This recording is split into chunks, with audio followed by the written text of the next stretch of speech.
To make a photo collage, you have to open the Shortcuts app.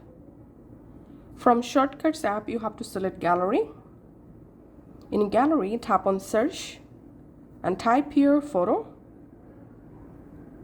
And here you will find this photo grid shortcut. So you have to add these. Tap this plus icon and we can see the photo grid has been added in our library. Now just select library, and under library here you will find photo gallery.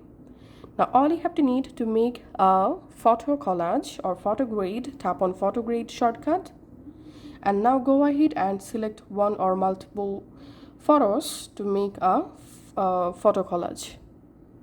So I'm just selecting 10 photos for example, and now I'm tapping on done. And here we can see the preview. So let's add more too. So I'm selecting 12 photos, tapping on done. And here we can see now it's perfect.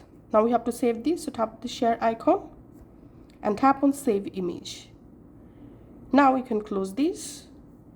Now go to your Photos app. In Photos app here you will find your newly created photo grid or collage. So that's it for now. Thanks for watching.